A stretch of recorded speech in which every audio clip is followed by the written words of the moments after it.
So, hello, welcome back to another episode of the Self-Development with Tactics podcast.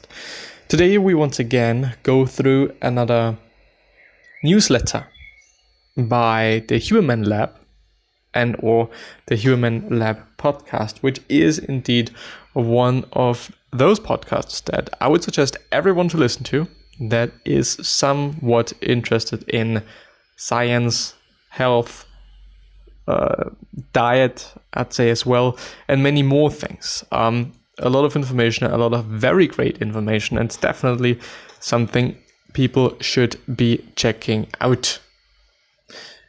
So let's see. The last time I went through the newsletter all around cold exposure and health and performance and whatnot. And so, which by the way was from May 22, it goes up to September 2021, which is Toolkit for Sleep. Then we have Teach and Learn Better with a Neuroplasticity Super Protocol. Then we have 5 steps to enhance quality of connection with yourself and others. Build or break habits using science-based tools. 5 science-based steps to improve your workspace. And the other one would be 6 key tools to improve your gut microbiome health.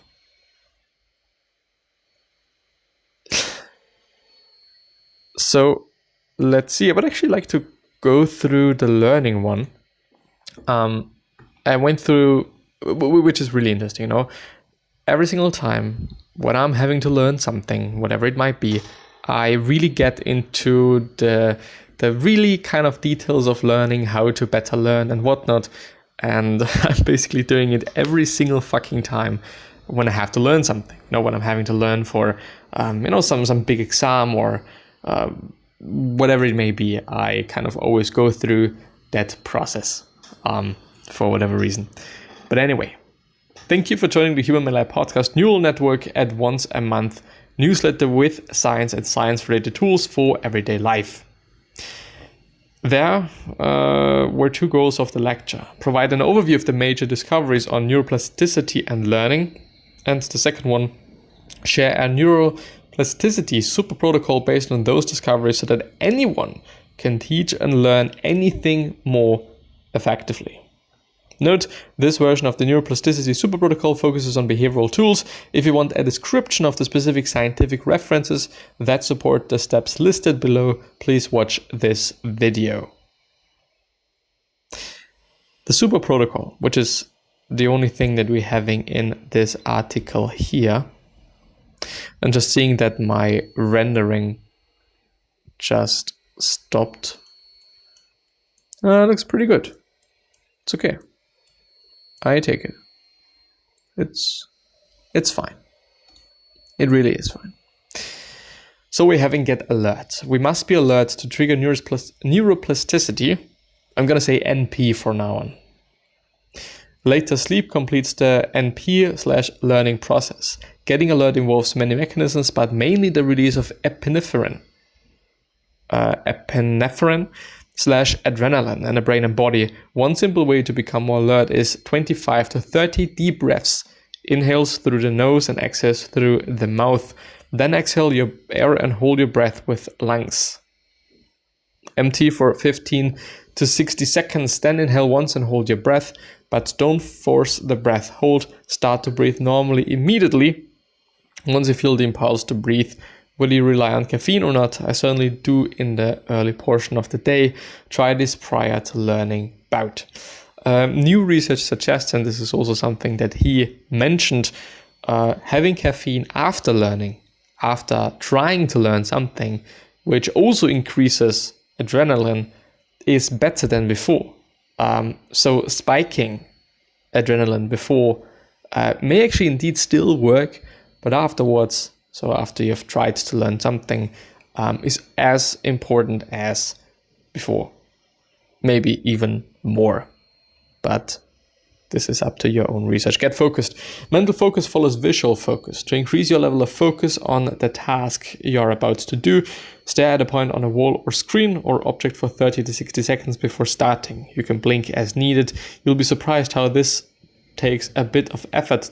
That effort, quote unquote, you feel is top-down attentional engagement and reflects the activity of neural circuits evolving acetylcholine release in the brain and other mechanisms too, of course, and then move into the task at hand. Expect your mental focus to flicker on and off, especially at the start of a work/learning bout. Obviously, having your phone off and out of the room and web browsers closed or limited to essential tabs, or even better, the internet turned off, can also help rather well, as we may all know or could think of or whatever. General repetitions. Perform the maximum number of repetitions you safely can in a given learning bout. For some types of learning, repetition will be actual repeats of something, learning scales of music, for instance. We progress linearly for other types of learning by repeating the same process, such as reading or doing math problems. Regardless, the same principle holds. Work to repeat the process a bit faster than is reflexive for you. This helps the mind from drifting off task and naturally keeps you alert. Will you make errors? Of course. Which leads to number 5. Expect and embrace errors.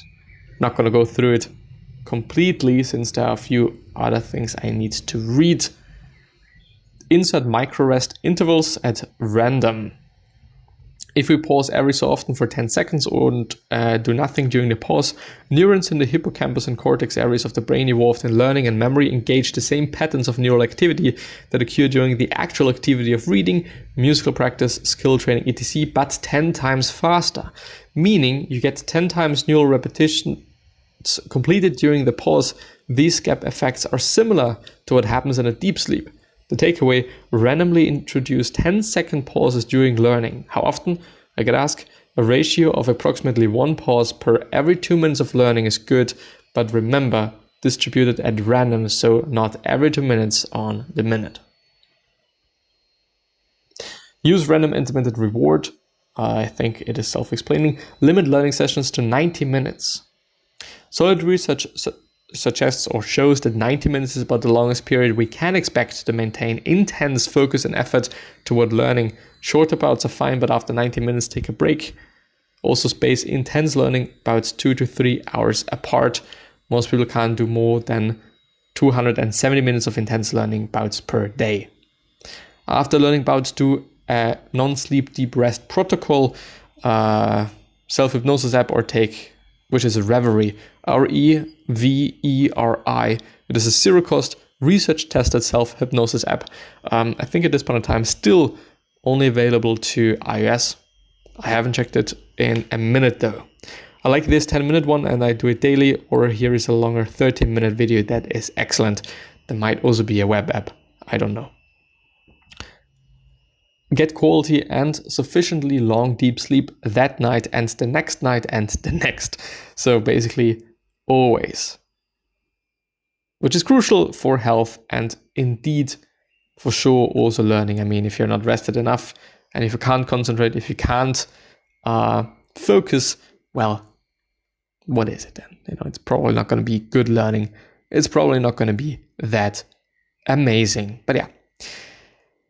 This is it with this newsletter, and there are some other newsletters, as I've mentioned in the very beginning of this episode, that might also be of interest to you, so maybe you check them out at hubermanlab.com/ probably might be newsletter, /neural-network, and also another /, but I think this is obsolete, or you don't just need it, I guess. But yeah, I really do hope that I've been able to share something of importance with you, and I'm hopefully going to see you next time. So, bye-bye.